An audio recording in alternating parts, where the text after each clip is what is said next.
At ikaw, Taba. Gamong ko lang maging pagkakamali mo. Ikaw ang patatapong ko. Huwag mong babasusin ang ama! Huwag ka nga arte-arte dito ha. Baka dagukan kita.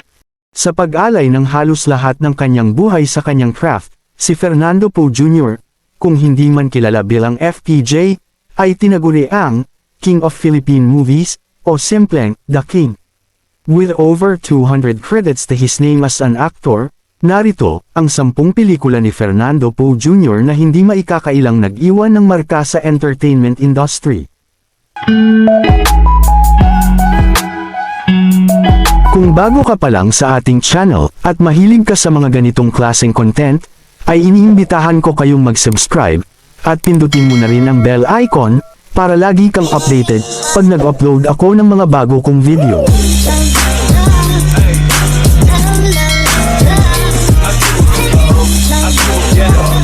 Batay sa kathang-isip na karakter sa comics na nilikha ni Carlo J. Caparas, ang pelikulang Ang Panday ay isang Pilipino action fantasy. Ito ay kwento ni Flavio at ng kanyang mahiwagang punyal. Top build ang pelikula na ginawa at idinirect mismo ni Fernando Poe Jr., ang pelikula ay sinundan ng 3 sequels, na nagtatampok din kay FPJ bilang Flavio sa mga pelikulang Pagbabalik ng Panday, 1981, Ang Panday, Ikatlong Yugto, 1982, at Ang Panday 4, Ika-4 na Aklat, 1984. Lahat ng 4 na pelikula ay ipinakita sa Metro Manila Film Festival sa kani-kanilang taon. Talo natin ang pag-asa. Anong sinasabi sa alamat, tatatay mo? Na ang kaligtasan natin ay nasa nilalaman ng aklat na ito. Halinaway, masaksihan ko katuparan ng alamat bago ko mamatay. At ang sabi ka ni Chole ay malapit na raw magpad ng alamat ng Panday dahil sa ito ay nasa aklat na ito.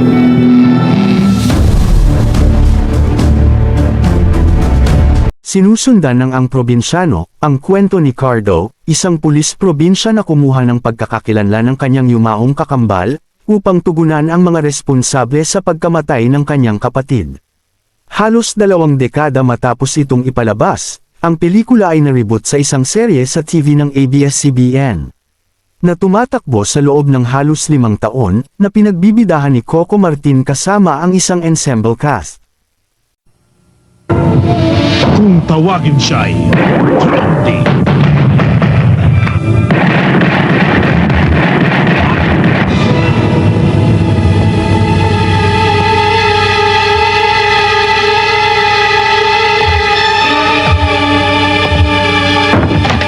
Inihahandog ng FPJ Production si Fernando Poe Jr. Ang Probinsyano. Leon, mag-target naman tayo. Kayo muna, sir. Mahirap nga naman, sir. Dahil sa probinsya, ang tinatarget, balde. Sobra ka naman manlait. Prom din na nga yung tao. Ginagawa mo pang bano. Huwag nyo nang pilitin yung tao kung ayaw.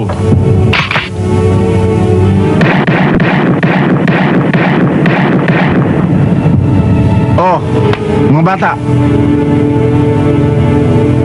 Yun ang Promdi. Top build ng 2 sa mga pinaka-iconic na pangalan sa industriya, sina FPJ at Julian Santos, sa pelikulang Isusumbong Kita sa Tatay Ko. Isinasalaysay ang kwento sa pagpapalaki ni Badong na ginampanan ni FPJ, at ang kanyang nag-iisang anak na si Joey, mula nang mamatay ang kanyang asawa sa murang edad. Dahil dito, lumaki si Joey tulad ng kanyang ama, isang batang babae na kumilos bilang isang lalaki.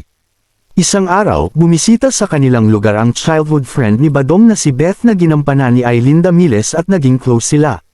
Gayunpaman, naramdaman ni Joey na sinusubukan ni Beth na palitan ang kanyang yumaong ina at sinisira ni Beth ang kanyang relasyon sa kanyang ama. Ang pelikula ay kumita ng humigit kumulang 10 milyon peso sa unang araw ng pagpapalabas nito. Sa pagtatapos ng palabas, kumita ang pelikula ng higit sa 100 milyong peso, na naging kauna-unahang pelikulang gawa ng Pilipinas na lumampas sa 100 milyong peso marka sa box office gross. Ito rin ang una at tanging pelikula ni FPJ sa ilalim ng Star Cinema. Tay? Magmekaniko na lang kaya ako. Para pag Pagdating ng araw, ako na magiging chief mechanic dito. Ano? Pag nag-retire ka na. Ang asikasuhin mo yung pag-aaral mo. Pinatunayan ni FPJ na hindi lang siya badass on screen kundi isa ring romantic lover boy, nang ipares siya kay megastar Sharon Cuneta, sa pelikulang Kahit Konting Pagtingin. Binigyang buhay ng pelikulang ito ang iconic na linyang, "Ang problema sa'yo, maaga kang ipinanganak. Ang problema naman sa'yo, huli kang ipinanganak." Mahirap sa'yo, Delphine. Maaga kang ipinanganak. Ang hirap siya, Georgia. Huli ka nang ipinanganak. Ang bodyguard na si Delphine na ginampanan ni FPJ, ay nahaharap sa isang ipinagbabawal na relasyon, nang siya ay umibig sa isang magandang aktres na si Georgia na ginampanan naman ni Sharon Cuneta, matapos siyang kunin ng kanyang ama upang protektahan siya. Bago pa man ito ipalabas, ang Kahit Konting Pagtingin ay inaasahang maging isang napakalaking tagumpay sa takilya, sa pagtatambal nito sa dalawang sikat na bituin sa Philippine show business. Ito ay inilabas noong February 14, 1990, sa 82 mga sinehan sa loob ng Metro Manila, isang record number noong panahong iyon.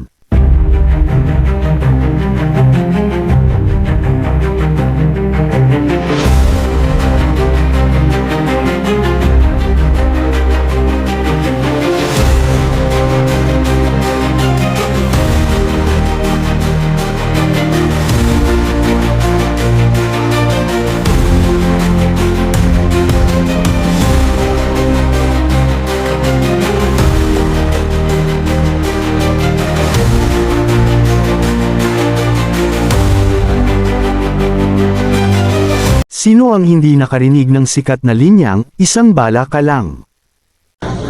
Huwag mo sabing malakas ka. Huwag mo sabing marami kang tawan. At huwag mo rin sabing marami kang selfie. Pare-pareho lang tayo. Isang bala ka lang. Si Berting na pinagbibidahan ni FPJ, isang magaling na pulis ay nagsisikap na tuparin ang kanyang sinumpaang tungkulin. Matapos mahatulan at makulong ng 12 taon, dahil sa paghihiganti sa pagkamatay ng kanyang asawa, nanumpa siyang iwasan ang gulo at mamuhay ng mapayapa, kasama ang kanyang anak na si Angela na ginampanan ni Julie Vega. Ngunit hanggang kailan siya mananatiling walang aksyon, habang patuloy na binibiktima ng mga kriminal ang mga inosenteng tao. Ano ba pinagsasabi mo? Huwag ka na magpalusot, Mr. Lanas. Alam kong ikaw nagpapadali sa akin kagabi. Alam mo bang kumonti kang tamaan ng aking anak? Kung may nangyari sa aking anak, huwag mo sabing malakas ka. Huwag mo sabing marami kang tawan. At huwag mo rin sabing marami kang selfie. Pare-pareho lang tayo. Isang bala ka lang. Maraming salamat sa muling panunood, hanggang sa dulo ng aking video, at huwag kalilimutang mag-subscribe para lagi kang updated pag nag-upload ako ng mga bago kong video. Thank you for watching.